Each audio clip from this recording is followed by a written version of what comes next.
Vamos a leer en Cuentos Macabros de Edgar Allan Poe, ilustrado por Benjamin Lacombe, el cuento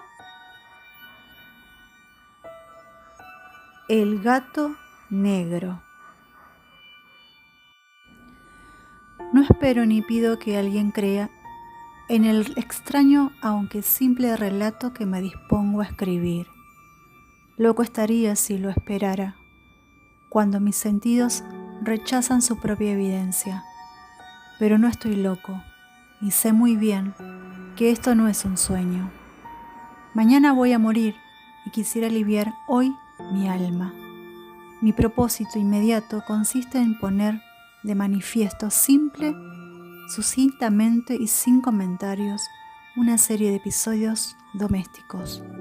Las consecuencias de esos episodios me han aterrorizado, me han torturado y por fin me han destruido. Pero no intentaré explicarlos. Si para mí han sido horribles, para otros resultarán menos espantosos que baroques.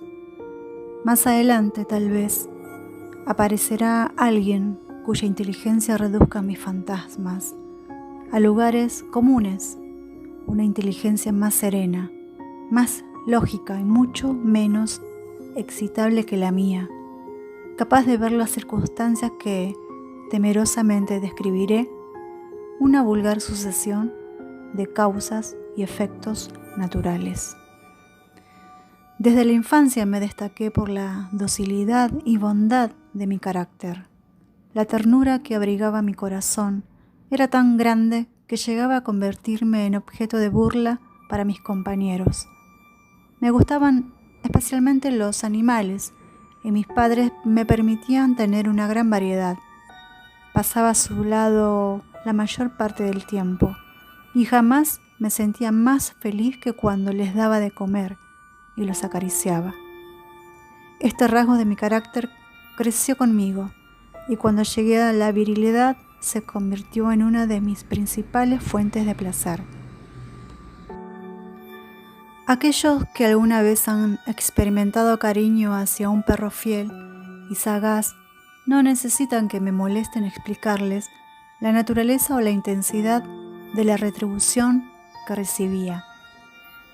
Hay algo en el generoso y abnegado amor de un animal que llega directamente al corazón de aquel que con frecuencia ha probado la falsa amistad y la frágil fidelidad del hombre. Me casé joven y tuve la alegría de que mi esposa compartiera mis preferencias. Al observar mi gusto por los animales domésticos, no perdía oportunidad de procurarme los más agradables de entre ellos. Teníamos pájaros, peces de colores, un hermoso perro, conejos, un monito y un gato. Este último era un animal de notable tamaño y hermosura, completamente negro y de una sagacidad asombrosa.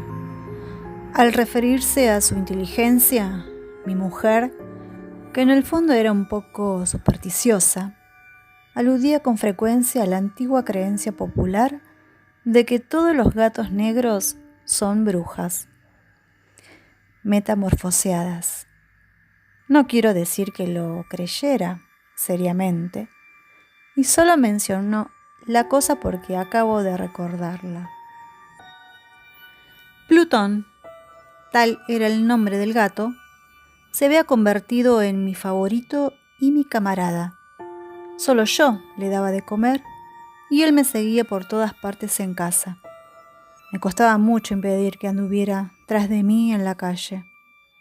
Nuestra amistad duró así varios años, en el curso de los cuales, enrojezco al confesarlo, mi temperamento y mi carácter se alteraron radicalmente por culpa del demonio.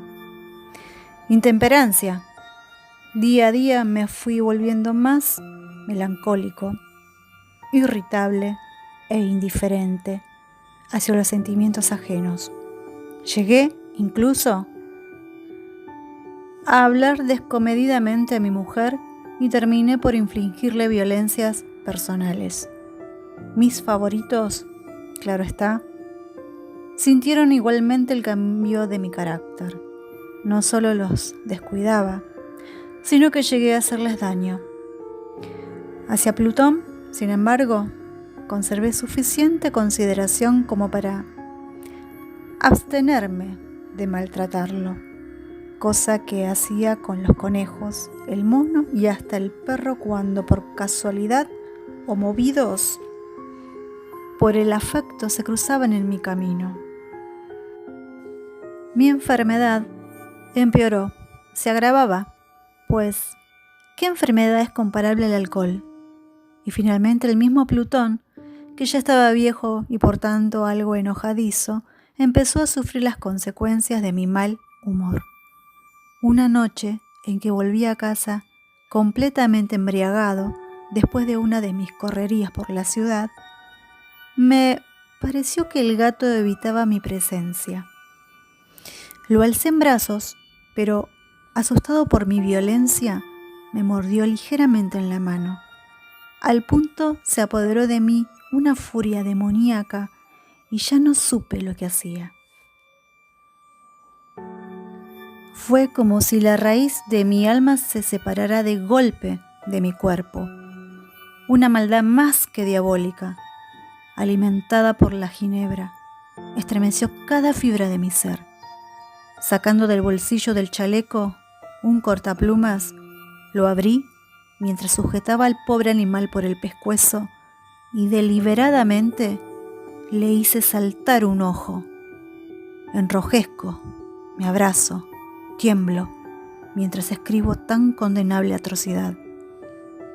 Cuando la razón retornó con la mañana, cuando hube disipado en el sueño los vapores de la orgía nocturna, sentí que el horror se mezclaba con el remordimiento ante el crimen cometido.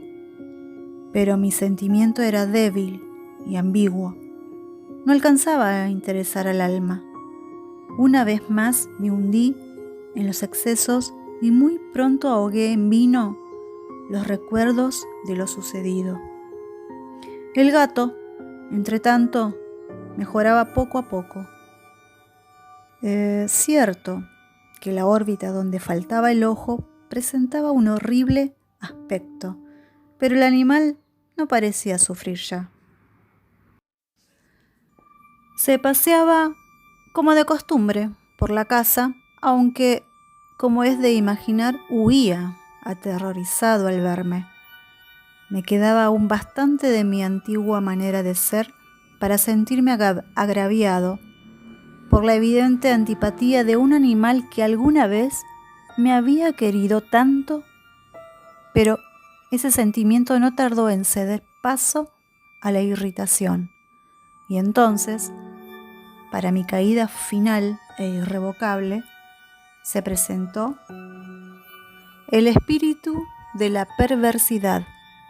La filosofía no tiene en cuenta a este espíritu, y sin embargo, tan seguro estoy de que mi alma existe como de que la perversidad es uno de los impulsos primordiales del corazón humano, una de las facultades primarias indivisibles, uno de esos sentimientos que dirigen el carácter del hombre.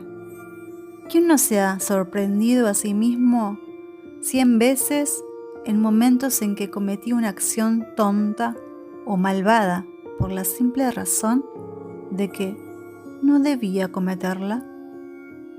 ¿No hay en nosotros una tendencia permanente que enfrenta descaradamente al buen sentido? ¿Una tendencia a transgredir lo que constituye la ley por el solo hecho de serlo?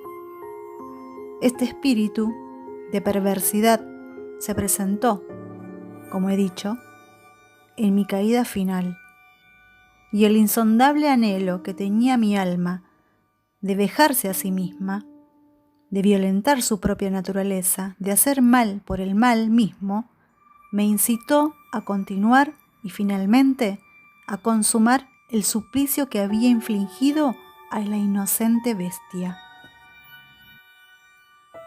Una mañana, Obrando a sangre fría, le pasé un lazo por el pescuezo y lo ahorqué en la rama de un árbol. Lo ahorqué mientras las lágrimas manaban de mis ojos y el más amargo remordimiento me apretaba el corazón. Lo ahorqué porque recordaba que me había querido y porque estaba seguro de que no me había dado motivo para matarlo.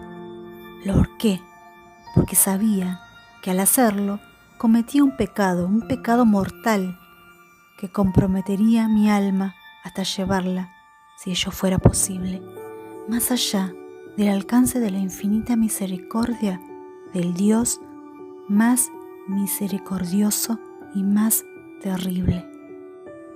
La noche de aquel mismo día en que cometí tan cruel acción, me despertaron gritos de ¡incendio! Las cortinas de mi cama eran una llama viva y toda la casa estaba ardiendo. Con gran dificultad pudimos escapar de la conflagración, mi mujer, un sirviente y yo. Todo quedó destruido. Mis bienes terrenales se perdieron y desde ese momento tuve que resignarme a la desesperanza. No incurriré en la debilidad de establecer una relación de causa y efecto entre el desastre y mi criminal acción. Pero estoy detallando una cadena de hechos y no quiero dejar ningún eslabón incompleto. Al día siguiente del incendio, acudí a visitar las ruinas. Salvo una, las paredes se habían desplomado. La que quedaba en pie era un tabique divisorio de poco espesor, situado en el centro de la casa y contra el cual se apoyaba antes la cabecera de mi lecho.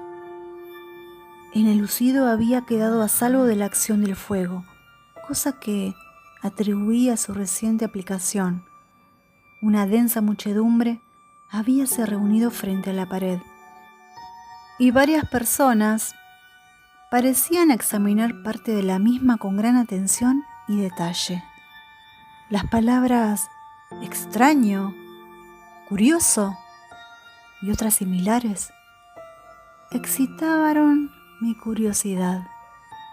Al aproximarme, vi que en la blanca superficie, grabada como en un bajorrelieve, aparecía la imagen de un gigantesco gato. El contorno tenía una nitidez verdaderamente maravillosa. Había una soga alrededor del pescuezo del animal. Al descubrir esta aparición, ya que no podía considerarla otra cosa, me sentí dominado por el asombro y el terror. Pero la reflexión vino luego en mi ayuda. Recordé que había ahorcado al gato en un jardín contiguo a la casa.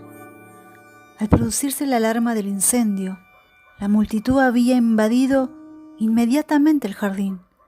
Alguien debió de cortar la soga y tirar al gato en mi habitación por la ventana abierta. Sin duda, habían tratado de despertarme en esa forma. Probablemente la caída de las paredes comprimió a la víctima de mi crueldad contra el enlucido recién aplicado, cuya cal, junto con la acción de las llamas y el amoníaco del cadáver, produjo la imagen que acababa de ver. Si bien en esta forma quedó satisfecha mi razón, ya que no mi conciencia, sobre el extraño episodio, lo ocurrido impresionó profundamente mi imaginación. Durante muchos meses no pude librarme del fantasma del gato, y en todo ese tiempo dominó mi espíritu un sentimiento informe que se parecía, sin serlo, al remordimiento. Llegué al punto de lamentar la pérdida del animal y buscar en los viles antros que habitualmente frecuentaba algún otro de la misma especie y apariencia que pudiera ocupar su lugar. Una noche, en que borracho a medias, me hallaba en una taberna más que infame, reclamó mi atención algo negro posado sobre uno de los enormes toneles de ginebra que constituían el principal moblaje del lugar.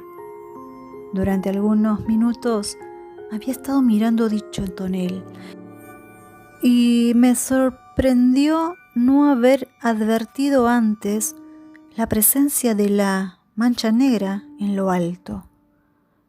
Me aproximé y la toqué con la mano. Era un gato negro muy grande, tan grande como Plutón, y absolutamente igual a este, salvo un detalle. Plutón no tenía el menor pelo blanco en el cuerpo, mientras que este gato mostraba una vasta, aunque indefinida mancha blanca que le cubría casi todo el pecho. Al sentirse acariciado se enderezó prontamente, ronroneando con fuerza. Se frotó contra mi mano y pareció encantado de mis atenciones. Acababa, pues, de encontrar el animal que precisamente andaba buscando. De inmediato propuse su compra al tabernero, pero me contestó que el animal no era suyo y que jamás lo había visto antes ni sabía nada de él. Continué acariciando al gato y cuando me disponía a volver a casa, el animal pareció dispuesto a acompañarme.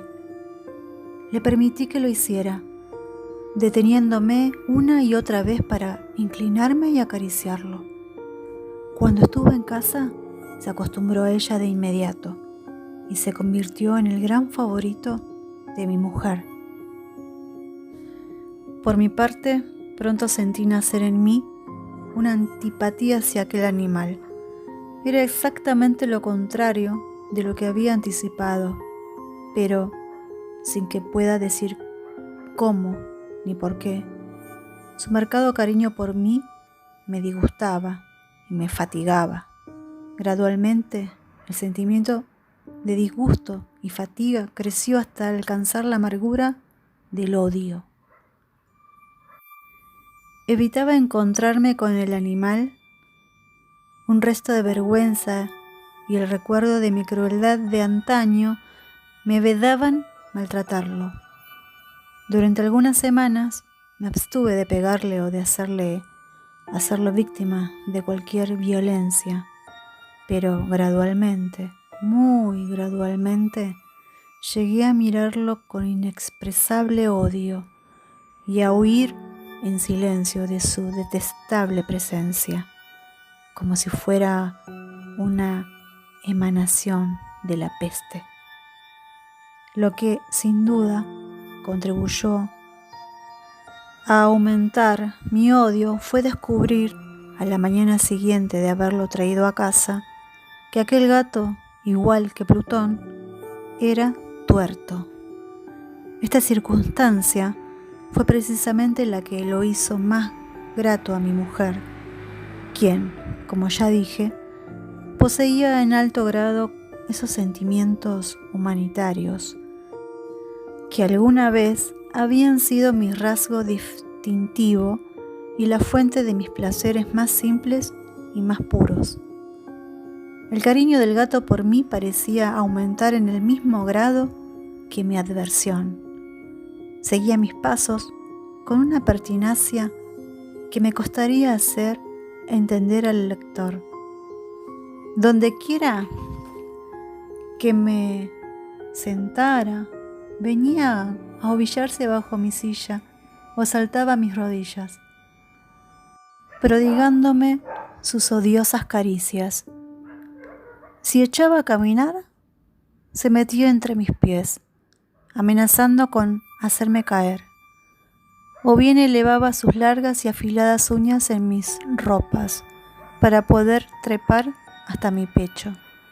En esos momentos, aunque ansiaba aniquilarlo de un solo golpe, me sentía paralizado por el recuerdo de mi primer crimen. Pero sobre todo, quiero confesarlo, ahora mismo por un espantoso temor al animal. Aquel temor no era precisamente miedo de un mal físico, y sin embargo me sería imposible definirlo de otra manera. Me siento casi avergonzado de reconocer, sí, aún en esta celda de criminales, me siento casi avergonzado de reconocer que el terror, el espanto que aquel animal me inspiraba, era intensificado por una de las más insensatas quimeras que sería dado concebir. Más de una vez mi mujer me había llamado la atención sobre la forma de la mancha blanca de la cual ya he hablado, y que constituía la única diferencia entre el extraño animal y el que yo había matado. El lector recordará que esta mancha, aunque grande, me había parecido al principio de forma indefinida, pero gradualmente de manera tan imperceptible que mi razón echó durante largo tiempo por rechazada como fantástica. La mancha fue asumiendo un contorno de rigurosa precisión. Representaba ahora algo que me estremezco al nombrar, y por ello odiaba, temía y hubiera querido librarme del monstruo, si hubiese sido capaz de atreverme. Representaba, digo, la imagen de una cosa atroz, siniestra, la imagen del patíbulo. Oh, lúgubre y terrible máquina del horror y del crimen, de la agonía y de la muerte. Me sentí entonces más miserable que todas las miserias humanas. Pensar que una bestia cuyo semejante había yo destruido desdeñosamente. Una bestia era capaz de producir tan insoportable angustia en un hombre creado a imagen y semejanza de Dios. Ay, ni de día ni de noche pude ya gozar de la bendición del reposo. De día, aquella criatura no me dejaba un instante solo. De noche, despertaba hora a hora de los más horrorosos sueños para sentir el ardiente aliento de la cosa en mi rostro y su terrible peso, pesadilla encarnada de la que no me era posible desprenderme, apoyado eternamente sobre mi corazón. Bajo el agobio de tormentos semejantes, sucumbió en mí lo poco que me quedaba de bueno.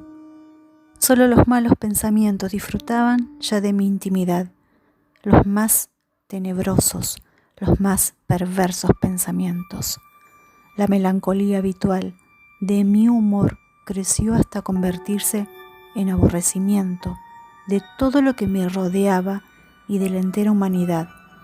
Y mi pobre mujer, que de nada se quejaba, llegó a ser la habitual y paciente víctima de los repentinos y frecuentes arrebatos de ciega cólera a que me abandonaba.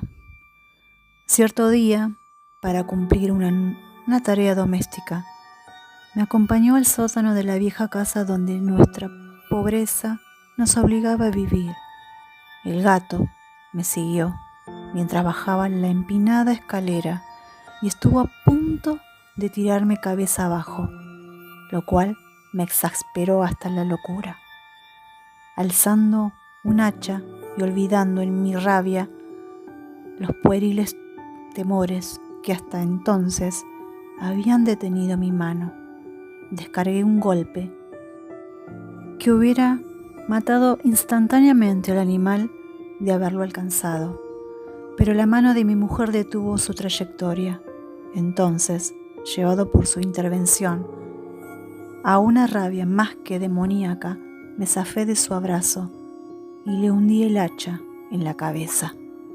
Sin un solo quejido, cayó muerta a mis pies. Cumplido este espantoso asesinato, me entregué al punto y con toda sangre fría a la tarea de ocultar el cadáver. Sabía que era imposible sacarlo de casa, tanto de día como de noche, sin correr el riesgo de que algún vecino me observara. Diversos proyectos cruzaron mi mente. Por un momento pensé en descuartizar el cuerpo y quemar los pedazos. Luego se me ocurrió cavar una tumba en el piso del sótano. Pensé también si no convenía arrojar el cuerpo al pozo del patio o meterlo en un cajón, como si se tratara de una mercadería común, y llamar a un mozo de cordel para que lo retirara de casa. Pero al fin di con lo que me pareció el mejor expediente y decidí emparedar el cadáver en el sótano, tal como se dice que los monjes de la Edad Media emparedaban a sus víctimas. El sótano se adaptaba bien a este propósito. Sus muros eran de material poco resistente y estaban recién revocados con un mortero ordinario que la humedad de la atmósfera no había dejado endurecer. Además, en una de las paredes se veía la saliencia de una falsa chimenea, la cual había sido rellenada y tratada de manera semejante al resto del sótano. Sin lugar a dudas, sería muy fácil sacar los ladrillos en esa parte, introducir el cadáver y tapar el agujero como antes, de manera que ninguna mirada pudiese descubrir algo sospechoso. No me equivocaba en mis cálculos. Fácilmente saqué los ladrillos con ayuda de una palanca y luego de colocar cuidadosamente el cuerpo contra la pared interna, lo mantuve en esa posición mientras aplicaba de nuevo la mampostería en su forma original. Después de procurarme argamasa, arena y cerda, preparé un enlucido que no se distinguía del anterior y revoqué cuidadosamente el nuevo enladrillado. Concluida la tarea, me sentí seguro de que todo estaba bien. La pared no mostraba la menor señal de haber sido tocada. Había barrido hasta el menor fragmento de material suelto. Miré en torno, triunfante, y me dije: aquí, por lo menos, no he trabajado en vano. Mi paso siguiente consistió en buscar a la bestia causante de tanta desgracia, pues al final me había decidido a matarla. Si en aquel momento el gato hubiera surgido ante mí, su destino habría quedado sellado. Pero por lo visto, el astuto animal, alarmado por la violencia de mi primer acceso de cólera, se cuidaba de aparecer mientras no cambiara mi humor. Imposible describir o imaginar el profundo, el maravilloso alivio que la ausencia de la detestada criatura trajo a mi pecho. No se presentó aquella noche, y así, por primera vez desde su llegada a la casa, pude dormir profunda y tranquilamente. Sí, pude dormir, aún con el peso del crimen sobre mi alma. Pasaron el segundo y el tercer día y mi atormentador no volvía. Una vez más respiré como un hombre libre. Aterrado, el monstruo había huido de casa para siempre. Ya no volvería a contemplarlo. Gozaba de una suprema felicidad y la culpa de mi negra acción me preocupaba muy poco. Se practicaron algunas averiguaciones, a las que no me costó mucho responder. Incluso hubo una nueva perquisición en la casa, pero, naturalmente, no se descubrió nada. Mi tranquilidad futura me parecía asegurada. Al cuarto día del asesinato, un grupo de policías se presentó inesperadamente y procedió a una nueva y rigurosa inspección. Convencido de que mi escondrijo era impenetrable, no sentí la más leve inquietud. Los oficiales me pidieron que los acompañara en su examen. No dejaron hueco ni rincón sin revisar. Al final, por tercera o cuarta vez, bajaron al sótano. Lo seguí sin que me temblara un solo músculo. Mi corazón latía tranquilamente, como el de aquel que duerme en la inocencia. Me pasé de un lado al otro del sótano. Había cruzado los brazos sobre el pecho y andaba tranquilamente de aquí para allá. Los policías estaban completamente satisfechos y se disponían a marcharse. La alegría de mi corazón era demasiado grande para reprimirla. Ardía en deseos de decirles, por lo menos, una palabra como prueba de triunfo y confirmar doblemente mi inocencia. «Caballeros», dije por fin, cuando el grupo subía la escalera. «Me alegro mucho de haber disipado sus sospechas. Les deseo felicidad y un poco más de cortesía. Dicho sea de paso, caballeros, esta casa está muy bien construida». En mi frenético deseo de decir alguna cosa con naturalidad, casi no me daba cuenta de mis palabras. «Repito que es una casa de excelente construcción. Estas paredes, ¿ya se marchan ustedes, caballeros? Tienen una gran solidez». Y entonces, arrastrado por mis propias bravatas, golpeé fuertemente con el bastón que llevaba en la mano sobre la pared del enladrillado, tras de la cual se hallaba el cadáver de la esposa de mi corazón. «Que Dios me proteja y me libre de las garras del archidemonio».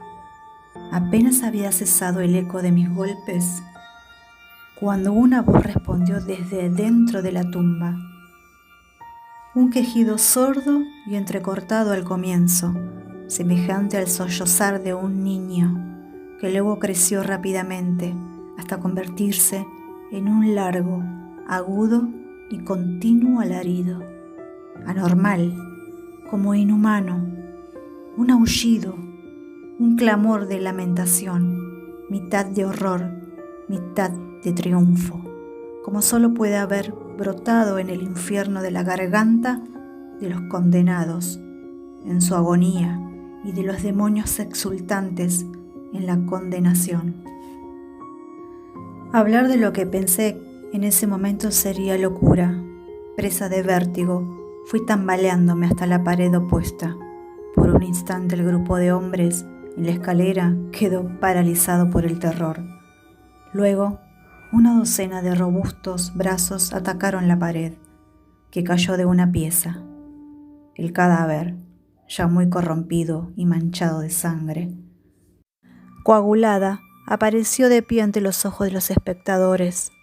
Sobre su cabeza, con la roja boca abierta y el único ojo como de fuego, estaba agazapada la horrible bestia, cuya astucia me había inducido al asesinato y cuya voz delatora me entregaba al verdugo. Había emparedado al monstruo en la tumba